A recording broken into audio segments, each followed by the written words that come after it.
Hello दोस्तों, स्वागत है आपका संकल्प स्पीसीज में। आइए देखते हैं एनसीईआरटी की चैप्टर अध्याय नंबर 3 है, चैप्टर नंबर 3 है। चैप्टर नंबर 2 तक कवर करवा दी है। चैप्टर नंबर 3 में देखते हैं आरंभिक नगर की शुरुआत कैसे हुआ। और इससे पहले हम इसी चैनल पर बहुत सारा वीडियो बनाए हैं। कम से कम 150 प्लस वीडियो होगा, आप लोग देख लीजिएगा। और चैनल को थोड़ा सा सब्सक्राइब कीजिए, मोटिवेशन दीजिए कि आगे और अच्छे वीडियो लेकर आएंगे। एनसीईआरटी का पूरा सीरीज कवर करवाएंगे 6 से लेकर 12 तक, हिस्ट्री, ज्योग्राफी, पॉलिटी और साइंस का सारा वीडियो कवर करवाएंगे, जो यूपीएससी और कोई भी प्रतियोगी परीक्षा में के लिए बहुत उपयोगी होता है। तो आइए शुरुआत करते वीडियो की। पुराने वन के संरक्षण है टॉपिक।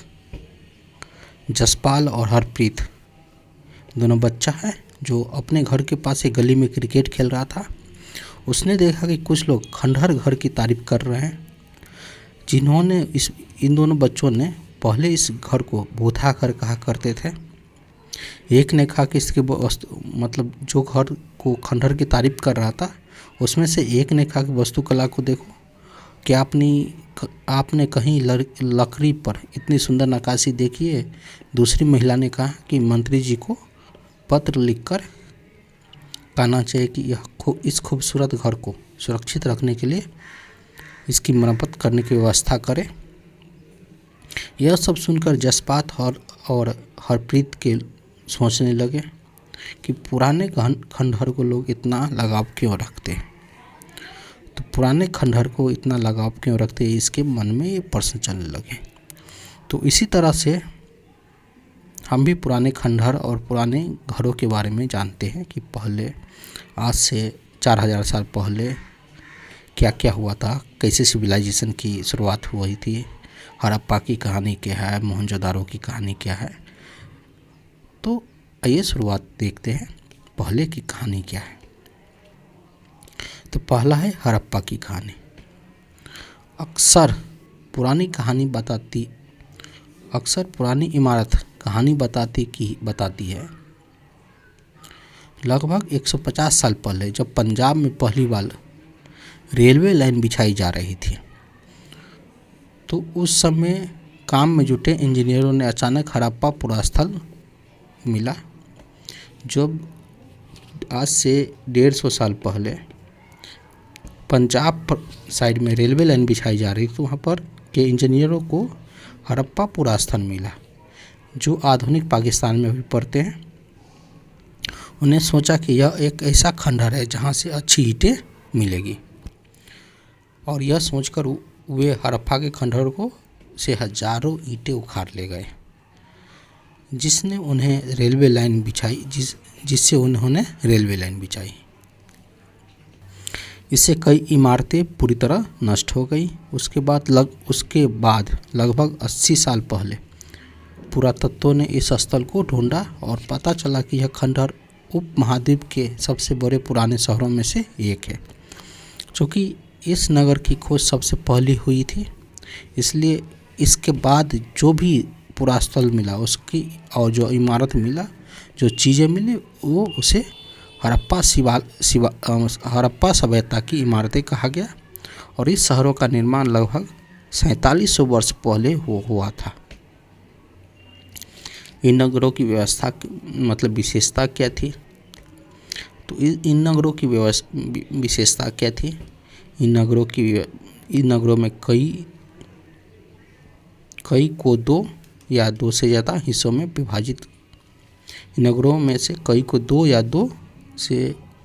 विभाजित किया गया था। प्रायः पश्चिम भाग छोटा होता था लेकिन ऊंचा पर बनाया जाता था, और पूर्वी हिस्सा बड़ा था लेकिन निचले इलाके में था। ऊंचाई वाले भाग को पुरातत्वविदों ने नगर दुर्ग कहा था, और निचले हिस्सा को निचला नगर कहा। दोनों हिस्सों की 4 दीवारें पक्की ईंटों से बनाई जाती थी। इसकी ईंटें इतनी अच्छी पक्की थी कि हजारों साल बाद उनकी दीवारें खड़ी रही। दीवार बनने के लिए ईंटों की चिनाई इस तरह करते थे जिससे वे दीवार खूबसूरत भी लगते थे। कुछ नगरों के नगर दुर्ग में कुछ खास इमारतें बनाई गई थी। मिसाल के तौर पर मोहनजोदड़ो में खास तालाब भी बनाया गया था। पुरातत्वविदों ने महान स्नानागार भी कहा गया था, उसको कहा है। इस तालाब को बनाने में कई ईंट प्लास्टर का इस्तेमाल किया गया। पानी को रिसाव के रोकने के लिए प्लास्टर और उसके ऊपर चारकोल की परत चढ़ाई गई है। इस सरोवर का दो तरफ से उतरने वाली सीढ़ियाँ बनाई गई थी। चारों ओर कमरे बनाए गए थे। इसे भरने के लिए पानी कुएं से निकाला जाता था। उपयोग के बाद इसे खाली कर दिया जाता था।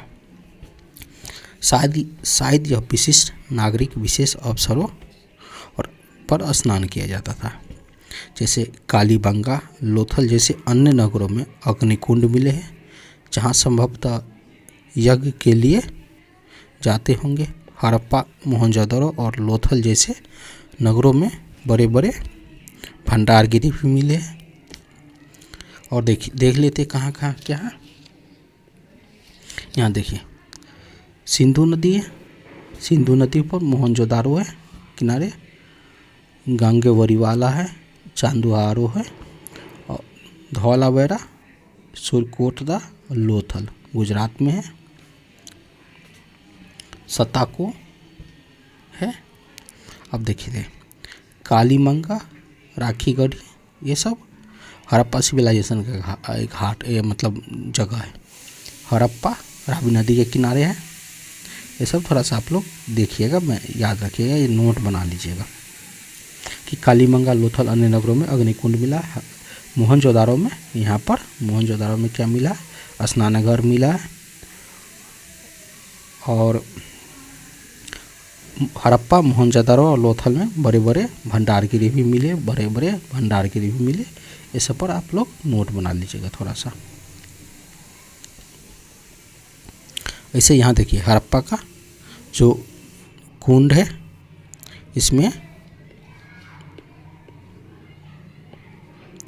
इसमें देख सकते हैं दो सीढ़ी है, एक इधर से सीढ़ी है, एक इधर से सीढ़ी है। यहाँ पर छोटे छोटे कमरे बनाए जाते जो नष्ट हो गया, यहाँ पर कमरे बनाए जाते थे। उसके बाद भवन, नाले और सड़कें, इसके बारे में देखते हैं। भवन, नाले, सड़क के बारे में। इन घरों में आमतौर पर एक या दो मंजिल होते थे इनके घरे, और घर के आंगन में चारों ओर कमरे बने होते थे। अधिकांश घरों में अलग स्नानागार होता था और कुछ घरों में कुआं भी होते थे। कई नगरों में ढके हुए नाले थे। उन्हें सावधानी से सीधी लाइन में बनाया जाता था। हर नाली में हल्की ढलान होती थी ताकि पानी आसानी से बह सके। अक्सर घरों की नालियाँ सड़कों की नालियों से जोड़ दिया जाता था और बाद में बड़े नालों से मिला दिया जाती थी। नालों के ढके होने के कारण इससे जगह जगह मेन होल बनाए गए थे, जिसके जरिए इनकी देखभाल, साफ सफाई किया जा सके। हर घर, नाले, सड़क का निर्माण योजनाबद्ध तरीका से एक साथ ही किया जाता था। ये सब मोहनजोदड़ो का और या हड़प्पा सिविलाइजेशन के उस समय का इतना ग्रेटेस्ट एग्जाम्पल ऑफ इंजीनियरिंग का है, सिविलाइजेशन का। नगरीय जीवन कैसा था उस समय का? हड़प्पा के नगरों में बड़ी हलचल रहा करती होगी। यहाँ पर ऐसे लोग भी रहते होंगे जो नगर की खास इमारतें बनाने की योजना में जुटे रहते थे। यह संभवतः यहाँ के शासक थे। यह भी संभव है कि ये शासक लोग को भेजकर दूर दूर से धातु या बहुमूल्य पत्थर और अन्य उपयोगी चीज़ें मंगवाते थे। शायद शासक लोग खूबसूरत मानकों तथा सोने चांदी से बने आभूषण जैसे कीमती चीज़ों की अपने पास रखते होंगे। इन नगरों में लिपिक भी होते थे जो मुहरे पर लिखते ही थे। शायद इन चीज़ों पर लिखित होंगे जो बच नहीं पाए। इनके अलावा नगरों में शिल्पकार स्त्री पुरुष भी रहते थे जो अपने घरों या किसी उद्योग स्थल पर तरह तरह की चीज़ें बनाते होंगे। लोग लंबी यात्रा भी करते थे, वहाँ से उपयोगी वस्तु लाते थे और साथ ही लाते थे सुदूर देशों से किस्से कहानियाँ। मिट्टी से बने कई खिलौने भी मिले जिससे बच्चों खेलते होंगे। ये देख सकते हैं, नाला है, रोड पर नाला है, ऊपर मोहनजोदड़ो की एक सड़क है जिसमें नाला बना है। ये कुआं है, नीचे हड़प्पा की एक कुआं है और यहाँ पर हड़प्पा की मोहन है और यहाँ बच्चों के लिए खिलौना है। नगर और नए शिल्प, जो नए शिल्प मिला है, आओ कुछ ऐसी चीज़ें देखते हैं, अध्ययन करते हैं जो हड़प्पा के नगरों से प्राप्त हुई है। पुरातत्वविदों को जो चीज़ें वहाँ मिली उसमें अधिकतर पत्थर, शंख, तांबे, कांसे, सोने और चांदी जैसे धातुओं से बनाई गई थी। तांबों और कांसों से औजार, हथियार, गहने, बर्तन बनाए जाते थे। सोने चांदी से गहने और बर्तन बनाए जाते थे। यहाँ मिली सबसे आकर्षक धातु में से मन के बाट और फलक है। ऊपर देखिए, ये बाट है, इसके बाद ये जेवर सब है। हड़प्पा सभ्यता के लोग पत्थर के मोहरे बनाते थे और इन आयताकार मोहरों का समानता जानवरों के चित्र मिलते थे। हड़प्पा सभ्यता के लोग काले रंग के डिजाइन के लिए वे खूबसूरत लाल मिट्टी के बर्तन बनाते थे। इसके बाद देखते हैं, संभवतः 7000 साल पहले मेहरगढ़ में कपास की खेती होती थी, जो मोहनजोदड़ो में कपड़े से के टुकड़े के अवशेष और चांदी के एक फूलदान के ढक्कन तथा कुछ अन्य तांबे की वस्तुओं से चिपके हुए मिले। तो उस समय मेहरगढ़ में, तो याद रखिएगा, मेहरगढ़ में क्या होता था, कपास की खेती होता था, जो मोहनजोदड़ो में से एक साक्ष्य मिला है। अन्य तांबों की धातु से चिपके हुए मिले थे। पक्की मिट्टी तथा फैंस से बनी कलियां सूती कताई का संकेत देती है। इनमें से अधिकांश वस्तुओं का निर्माण विशेषज्ञों ने किया था। विशेषज्ञ उसे कहते हैं जो खास चीज पर को बनाने के लिए खास प्रशिक्षण लेता है, जैसे पत्थर तराशना, मनके चमकाना, फिर मोहरे पर पच्चीकारी करना, ये सब हुआ था। इसके बाद देखते कच्चे माल की खोज। कच्चा माल उन पदार्थ को करते जो प्राकृतिक रूप से मिलते हैं या किसान या पशुपालक उसका उत्पादन करते हैं, जैसे लकड़ी, धातु, अयस्क प्रकृति रूप से उपलब्ध कच्चे माल है। इनमें फिर कई तरह के चीज़ें बनाई जाती है। मिसाल के तौर पर किसानों द्वारा पैदा किए गए कपास को कच्चा माल कहते हैं, जिसके बाद कताई और बुनाई करके कपड़ा तैयार किया जाता है। उसके बाद देखते बहुमूल्य पत्थर, जैसे पत्थरों का दूर दूर से आयात करते थे लोग, उस समय आयात निर्यात भी करते थे। हड़प्पा के लोग तांबे को आयात संभवतः आज के राजस्थान से करते थे। तांबा का आयात कहाँ से? राजस्थान से। इसे राजस्थान की खेतरी माइंड है, वहाँ से मिला है। यहाँ तक कि पश्चिमी एशिया देश ओमान से भी तांबे का आयात किया जाता था। कांसा बनाने के लिए तांबे के साथ मिलाई जाती थी धातु टीन, और आधुनिक ईरान और अफगानिस्तान से भी ये टीन का और आयात आधुनिक ईरान और अफगानिस्तान से भी किया जाता था। तो क्वेश्चन पूछा जा सकता है कि उस समय टीन का आयात कहाँ से करता था? तो अफगानिस्तान और ईरान से किया जाता था। सोने का आयात आधुनिक कर्नाटक, बहुमूल्य पत्थर का आयात गुजरात, ईरान और अफगानिस्तान से किया जाता था। इसके बाद नगरों में रहने वाले लोगों के लिए भोजन की व्यवस्था कैसी थी उस समय? तो लोग नगरों के अलावा गांव में भी रहते थे। वे अनाज उगाते थे और जानवर पालते थे। किसान और चरवाहे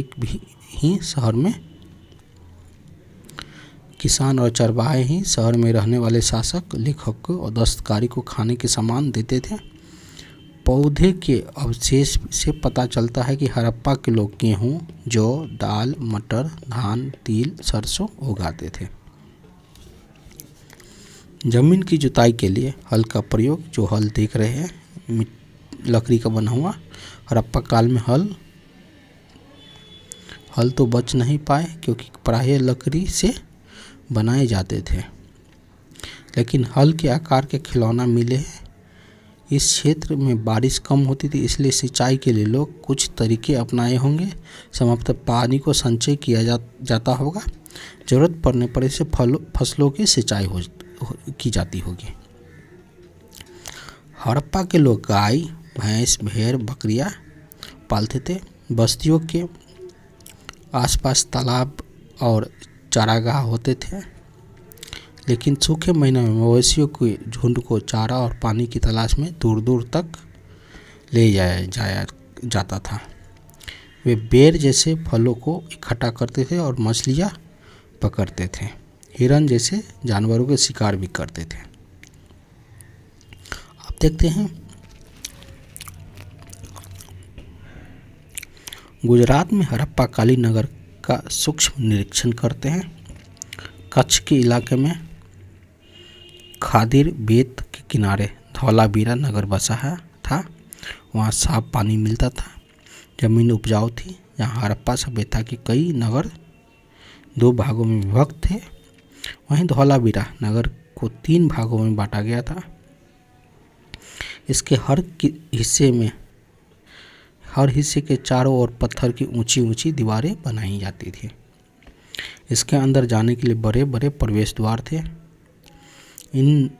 इस नगर में एक खुला मैदान भी था जहां सार्वजनिक कार्यक्रम आयोजित किए जाते थे। यहाँ मिले कुछ अवशेषों से हड़प्पा लिपि के बड़े बड़े अक्षरों पत्थरों में खुदा पाया गया है। इन अभिलेखों को संभवतः लकड़ी से जड़ा गया था। यह एक अनोखा अवशेष है क्योंकि आमतौर पर हड़प्पा के लेख मुहर जैसी छोटी वस्तु पर पाए जाते हैं। गुजरात के खंभात की खाड़ी में मिलने वाली साबरमती की एक उपनदी के किनारे बसा लोथल नगर ऐसे स्थान पर बसा था जहाँ कीमती पत्थर जैसे कच्चा माल आसानी से मिल जाता था। यहाँ पत्थरों में शंख धातु से बनाई गई चीज़ों का एक महत्वपूर्ण केंद्र था। इस नगरों में एक भंडारण गृह भी था। इस भंडारण गृह में कई मोहरे, मुद्राकन और मुहरबंदी पर दबाने से बनी छाप मिले हैं। लोथल का बंदरगाह, लोथल एक बंदरगाह भी था। ये लोथल का बंदरगाह है, तो याद रखिएगा। लोथल एक डॉकयार्ड भी है जो कई बार क्वेश्चन पूछा गया है। यह एक बड़ा तालाब लोथल का बंदरगाह रहा होगा। यह समुद्र के रास्ते आने वाले नावों के रुकती थी। संभवतः यह माल चढ़ाया उतारा जाता होगा। ये लोथल का बंदरगाह है। यहाँ पर एक इमारत मिली है जहाँ संभवतः मनके बनने का काम होता था। पत्थर के टुकड़े, अध बने मनके और मनके बनाने वाले उपकरण और तैयार मनके भी यहाँ से मिली है। अब देखते थोड़ा सा मुद्रा जो मुहर है और मुद्राकन या मुहर बंदी के बारे में थोड़ा सा देखते हैं। मुहरा का प्रयोग सामान से भरे उन डब्बों या थैलों के चिन्हित करने के लिए किया जाता होगा जिन्हें एक जगह से दूसरे जगह भेजा जाता था। थैलों का बंद करने के बाद उनके मुहाने पर गीली मिट्टी पोतकर मुहर लगाई जाती थी। मुहर की छाप को मुहरबंदी कहते हैं और यह छाप टूटी हुई नहीं होती थी, तो यह साबित हो जाता था कि सामान के साथ छेड़छाड़ नहीं हुआ। सभ्यता का अंत का रहस्य क्या है? सभ्यता अंत कैसे हो गया? तो सभ्यता का अंत का रहस्य है जब 3900 साल पहले एक बड़ी बदलाव देखने को मिला था। अचानक लोगों ने इन इमारतों को छोड़ दिया, लेखन, मुहर और बाटों का प्रयोग बंद हो गया, दूर दूर से कच्चे मालों का आयात काफ़ी कम हो गया, मोहनजोदाड़ो में सड़कों पर कचरे का ढेर बनने लगे, जल निकासी प्रणाली नष्ट हो गई और सड़कों पर झुग्गीनुमा घर बनाए जाने लगे। यह सब क्यों हुआ? कुछ पता नहीं। कुछ विद्वानों का कहना है कि नदियाँ सूख गई थी, अन्य का कहना है कि जंगल का विनाश हो गया था। इसका कारण ये हो सकता है कि ईंटें पकाने के लिए ईंधन का जरूरत नहीं पड़ती थी। इसके अलावा मवेशियों के बड़े बड़े झुंड से चारागाह और घास वाले मैदान समाप्त हो गए होंगे। बहुत सारा कहानी बनाकर बोले हैं कि ऐसा ऐसा गेस किया होगा विद्वानों ने। कुछ इलाकों में बाढ़ आ गई होगी, लेकिन इन कारणों से यह स्पष्ट नहीं होता कि सभी नगरों का अंत कैसे हो गया, क्योंकि बाढ़ और नदियाँ के सूखने का असर कुछ ही इलाकों पर हुआ होगा। ऐसा लगता है कि शासकों का नियंत्रण समाप्त हो गया हुआ। जो भी हुआ हो, परिवर्तन का असर बिल्कुल साफ दिखाई देता है। आधुनिक पाकिस्तान के सिंध और पंजाब की बस्तियाँ उजड़ गई, लेकिन कई लोग पूर्व और पश्चिम के इलाकों में नई और छोटी बस्तियों में जाकर बस गए होंगे। इसके लगभग 1400 साल बाद नए नगरों का विकास हुआ। इसके बारे में अध्याय आगे पढ़ेंगे। एक अन्य देखते मिस्र के पिरामिड के बारे में। क्या है मिस्र के पिरामिड? 5000 साल पहले मिस्र के शासन करने वाले राजाओं और सेना सोना, चांदी, दांत, लकड़ी, हीरे जवाहरात लाने के लिए अपनी सेना दूर दूर तक भेजी। इनमें बड़े बड़े मकबरे बनाए, जैसे जिन्होंने पिरामिड के नाम से जाने जाते हैं। राजाओं के मरने पर उन सबों को इन्हीं पिरामिड में दफनाकर सुरक्षित रखा जाता था और उस समय इस सब को मम्मी कहा जाता था।